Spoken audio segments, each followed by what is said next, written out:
Hindi kailanman naniniwala si Carmina sa multo.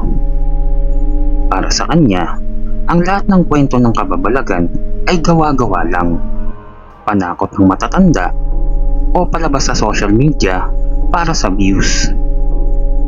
Praktikal siyang tao, logical, kung walang ebidensya, para sa kanya, hindi totoo.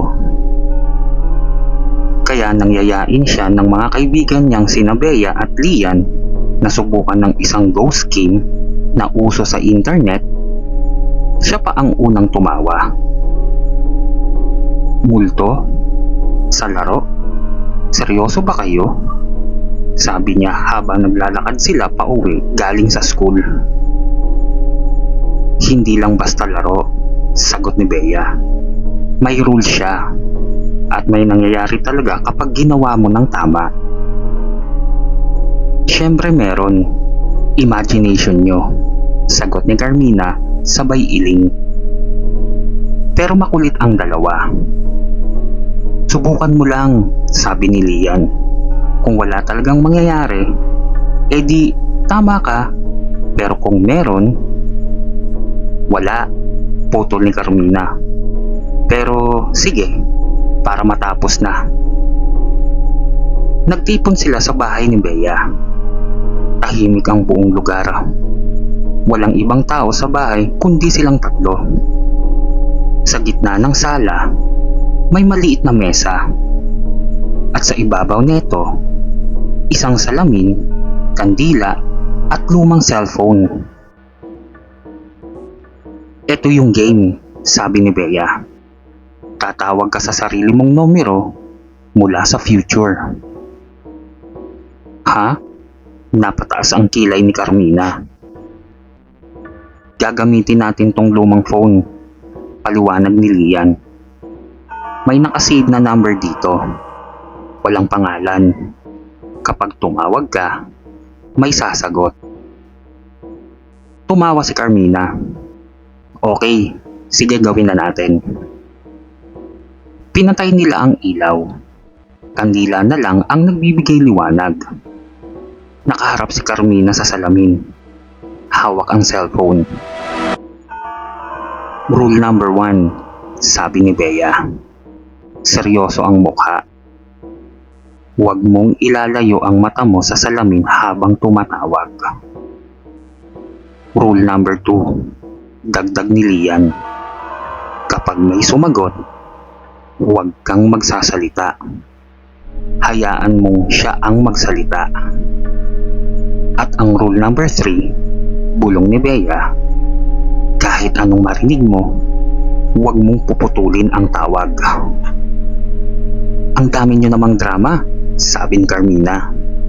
Pero may konting kaba na siyang nararamdaman. Pinindot niya ang call.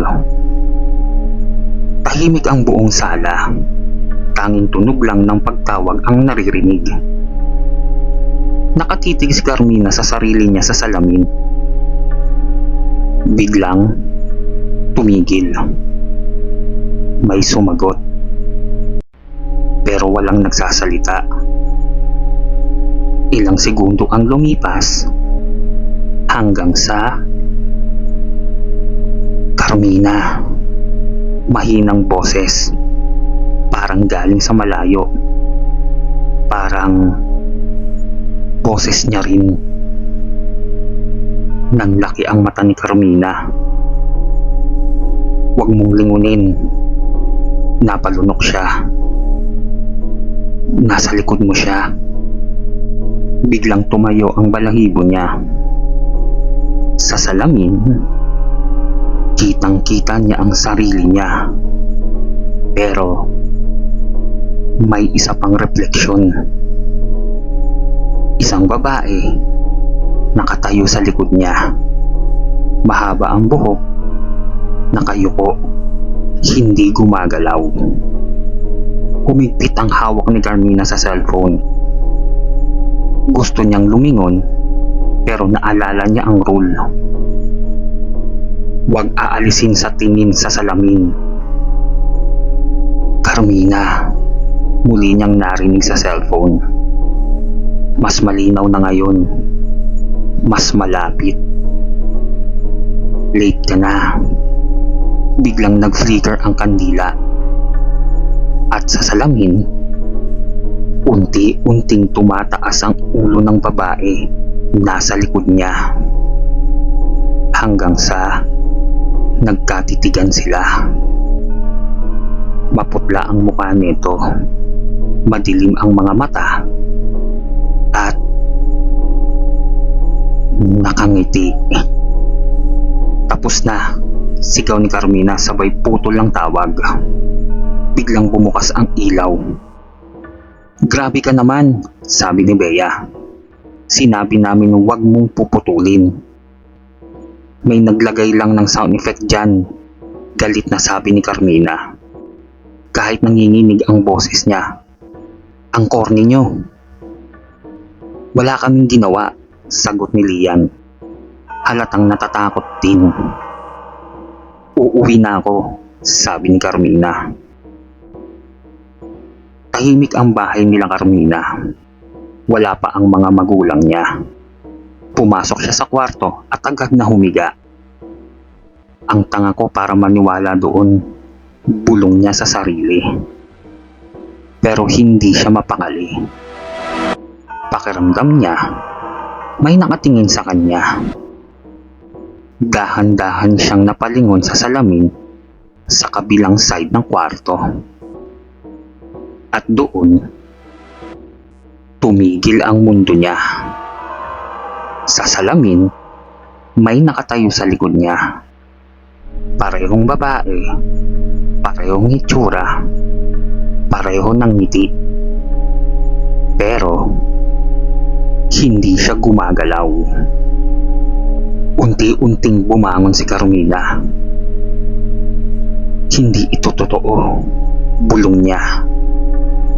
Pero habang tumatayo siya, ang refleksyon niya sa salamin hindi sumusunod. Naiwan itong nakatayo, nakangiti, at saka ito nagsalita. Kahit hindi gumagalaw ang bibig. Late ka na. Biglang nag-ring ang cellphone niya. Parehong numero, parehong tawag. Dahan-dahan niyang sinagot. At narinig niya ang sarili niyang boses. Carmina, huwag mong lingunin. Napaluha siya. Anong gusto mo? Nanginginig niyang tanong. Saglit na katahimikan. At saka, palit tayo. Biglang namatay ang ilaw. Kinabukasan, natagpuan si Carmina ng mga magulang niya. Nakaupo sa kama. Tahimik, walang emosyon. Nakatingin lang sa salamin. Anak, tawag ng nanay niya. Dahan-dahan siyang lumingon at ngumiti. Pero hindi yun ang ngiti ni Carmina. Simula noon, may kumakalat na bagong ghost game online.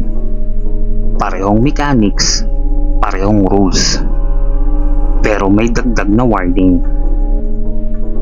Kapag nakita mo siya sa salamin, hindi na ikaw ang lalabas. At sa bawat naglalaro, may nagsasabing may sumasagot sa tawag. Isang babae, mahinang boses. At ang pangalan niya, Carmina.